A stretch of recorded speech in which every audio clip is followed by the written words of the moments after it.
Hey everybody, Janelle Keeper with Ohio Real Title, also known as Tenacious J.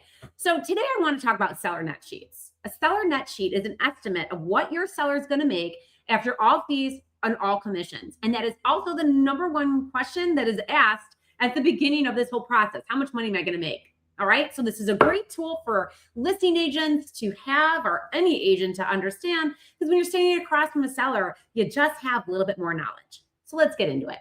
So what I would do, guys, is I would send you a link to TitleCapture, which is our seller net sheet and buyer estimate program.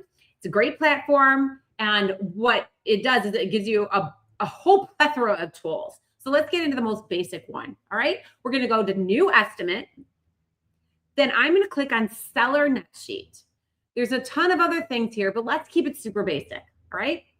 We're going to throw in a location. Now, what you have to notice is there is a drop down.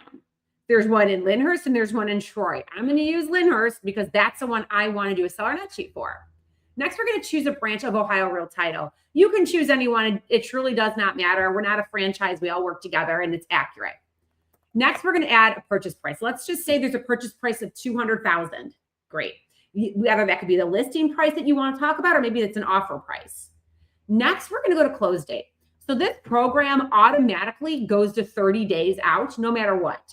So let's say that your client, maybe the offer had a September 9th date. All right. Next, we're going to go to additional transaction details. And the only one you really have to worry about in Northeast Ohio, most likely, is a water fee hold. So let's say in this particular case, my seller does want to do a water hold. So I'm going to say yes.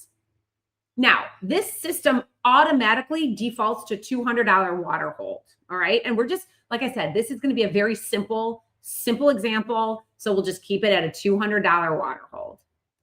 I wouldn't touch anything else, nothing else. Just let it be. Now, if you ever wanted to adjust the fees, let's say the water hold was $300, then you would just adjust the fee. Click on the fee and go all the way down to water hold. And let's say our seller said, you know what, Janelle, our water bills are crazy. So I want to hold $300 in escrow. Cool. That's where you'll do it. Next part is a loan payoff. Now, it's not going to be accurate unless we get the payoff from the bank or your seller. But let's say your seller's just like, you know what, I think we owe like $100,000 on the house. This is where you'd put it. This is also goes for home equity lines, guys, or any loan they got during COVID. That's what your second payoff would be. Next, this is where the brokerage compensation is. So let's say that we have a 5% overall commission or compensation that the seller agreed to pay both brokerages. So we're going to keep it flat, nice and easy. If you have a graduated one, this is where you would do it in the Dropbox. But let's say that 5% broke down to 3% for the listing agent, 2% for the selling agent. Now, here's where your transaction fee comes in. This is your broker fee. So let's see, our broker fee is $399. Every brokerage has one. And this covers like E&O insurance and other brokerage fees that that the realtor has to charge in representation of their brokerage. All right, next one is concession. So in this market, I've seen a heck of a lot of seller concessions. So basically, let's say that there was an inspection done and maybe there was electrical, that stuff that was, it was a health and safety hazard. So let's say that the seller agreed to pay $10,000 for electric. This is where you would put that. Next part is a homeowners association. Now, I'll tell you right now, this is where you're going to have headaches with your seller. If there's a homeowner association, I usually say, let's just wait to the closing to see how much is due, because they're third parties like HomeWise and companies like that who give extra fees. But let's say that your person has the HOA and they're adamant about you putting in, let's say, $150 monthly charge, then this is where you would put it. But for this situation, there is no homeowners association, so I'm not going to play with that. Next, property taxes. What's beautiful about this TitleCapture is that if you click on autofill, it's going to show you how much that whole year taxes at the current tax rate are. So in this case, the whole year's taxes are $5,113.32. Now you have to break that up, and I'm going to use my calculator. Okay. What that's showing you right there is from last year, 2025. And the reason I point that out is because taxes in Northeast Ohio are in arrears, meaning back. So if you break that down in half, you're going to get $2,556.66 per each half of last year. Now, if you go on the county website, which I highly suggest you do and double check that that is accurate, then most likely the first half has been paid. Now, remember, the first half of 2025 has been paid. You get a bill in January of 2026. That is from January 1st through June 30th of 2025. The next half is due probably mid-July to mid-August. Like Cuyahoga County just changed theirs to mid-August for this year. So those taxes have not been paid yet. So this is critical. Make sure you adjust correctly. First half of 2025 has already been paid. And why I emphasize this is you'll see once we calculate it. Other seller expenses and credits. So what I would do with other sellers' credits and expenses is this is a great place for a home warranty. Let's say we have a $500 home warranty. All right. And let's say, and then if you forget to put your concessions ahead, you can always add that expense. I have seen buyers ask for buyer closing costs. This would be a great place to put that. In this case, let's keep it simple. So now we're ready to calculate. Okay, so at this property at a $200,000 sale price, they netted close to $70K. Let's talk about that. First, you're going to go through title and settlement charges. Every title company has different fees, but the fees that are always the same is the owner's title insurance. Now, this is split 50-50. In Northeast Ohio, owner's policies are split 50-50 between buyer and seller. It's different in different parts of the state. That is absolutely something you can negotiate, but this policy is kind of typical in Northeast Ohio. So that means that based on the sale price, the owner's policy, the seller's paying $580, and so will the buyer. So sellers pay it, buyers pay it, okay?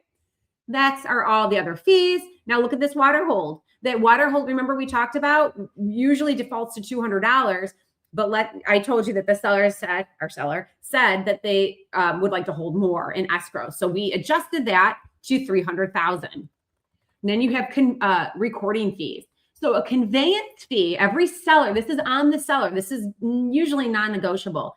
A conveyance fee is a MIL tax from the city. It could be 0 to 4%.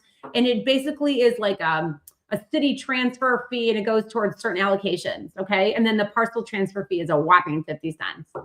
Remember in our scenario, we said that there was a $100,000 loan payoff that's reflected there. Your 5% commission is broken down. So your seller is not saying, oh, you're making $10,000.